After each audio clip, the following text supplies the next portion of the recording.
सभी पत्रकार बंधुओं को नमस्कार।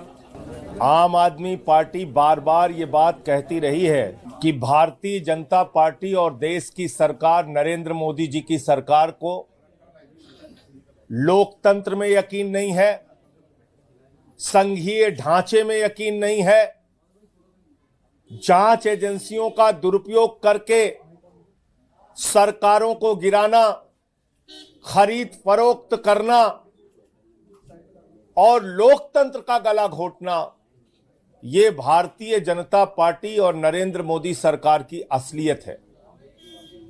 और अब जिस मामले का खुलासा हुआ है उससे देश के सबसे लोकप्रिय मुख्यमंत्री अरविंद केजरीवाल जी की गिरफ्तारी पूरी तरीके से अवैध थी, इलीगल थी, गैर कानूनी थी, बगैर सैंक्शन के थी। आप एक निर्वाचित मुख्यमंत्री को, प्रचंड बहुमत से निर्वाचित मुख्यमंत्री को, देश के सबसे लोकप्रिय मुख्यमंत्री को बगैर सैंक्शन के गिरफ्तार कर देते हैं और अब एमएचए का सैंक्शन मिल रहा है। इसका मतलब अरविंद केजरीवाल की गिरफ्तारी सिर्फ दिल्ली सरकार को गिराने के लिए की गई थी, आम आदमी पार्टी को खत्म करने के लिए की गई थी, अरविंद केजरीवाल की राजनीति को खत्म करने के लिए की गई थी। अब तो ये सबके सामने आ चुका है ये सच। आप एक सिटिंग चीफ मिनिस्टर को बगैर सैंक्शन के अरेस्ट कैसे कर सकते हैं? आपने देश के अंदर तानाशाही मचा रखी है, गुंडागर्दी मचा रखी है, कहीं भी किसी को पकड़ के आप अरेस्ट करके जेल में डाल देंगे। अरविंद केजरीवाल की जिंदगी के वो 6 महीने कौन वापस करेगा? 6 महीने जो जेल में उनको यातनाएं दी गई, जान से मारने तक की कोशिश की गई, वो कौन वापस करेगा? एक अवैध गिरफ्तारी, इलीगल गिरफ्तारी, बगैर सैंक्शन का गिरफ्तारी, ये क्या है? तो मैं समझता हूं कि अब एक बार फिर से जो हमारा आरोप था कि आम आदमी पार्टी और अरविंद केजरीवाल की राजनीति को खत्म करने के लिए झूठा बेबुनियाद मामला बनाकर उनको गिरफ्तार किया गया था, यह बात सच साबित होती है, क्योंकि उनकी गिरफ्तारी बगैर सैंक्शन के थी, बगैर एमएचए के सैंक्शन के थी, बगैर एलजी के सैंक्शन के थी। और यह बात अब स्वीकार कर रहे हैं खुद एमएचए के लोग। मैं समझता हूं कि दिल्ली की जनता और देश की जनता यह सब कुछ देख रही है। दिल्ली के चुनाव में भी इसका जवाब दिल्ली के लोग देंगे और आने वाले दिनों में भी इसका खामियाजा भारतीय जनता पार्टी को और नरेंद्र मोदी जी को भुगतना पड़ेगा। आप लोकतांत्रिक ढंग से चुनी हुई सरकारों को ऐसे बर्बाद और खत्म नहीं कर सकते।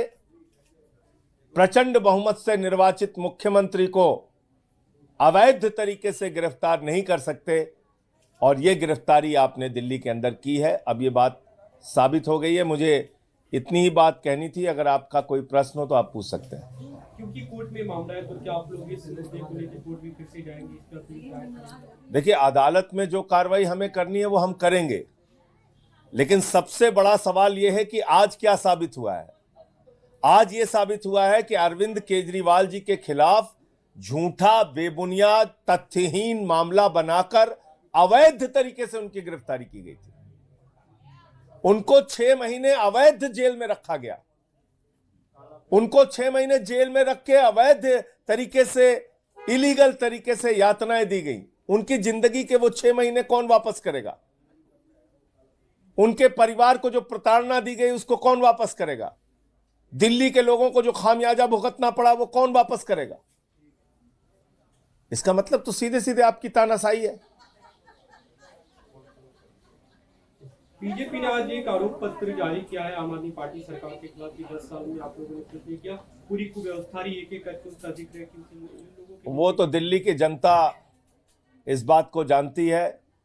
तभी हमने मुख्यमंत्री जी ने जब 2020 के चुनाव प्रचार में कहा था कि काम किया है तभी वोट देना, काम नहीं किया तो वोट मत देना। 62 सीटें दिल्ली की जनता ने फिर से हमें प्रचंड बहुमत से देके जिताया था। और इस बार के चुनाव में 2-3 और बड़ी घोषणाएं केजरीवाल जी ने की है। 2100 रुपये प्रतिमाह महिलाओं के खाते में, सम्मान राशि और संजीवनी योजना। जब आजकल कई बार देखने को मिलता है कि बुजुर्ग होने पर बच्चे भी अपने माँ बाप का साथ छोड़ देते हैं, 60 साल के ऊपर के सभी बुजुर्गों के इलाज का पूरा खर्चा उठाने की जिम्मेदारी अरविंद केजरीवाल की सरकार लेगी। ये 2 बड़ी घोषणाएं हमने की हैं। तो मैं समझता हूं कि केजरीवाल देश के वो नेता हैं जो वादे से ज़्यादा काम करके दिखाते हैं।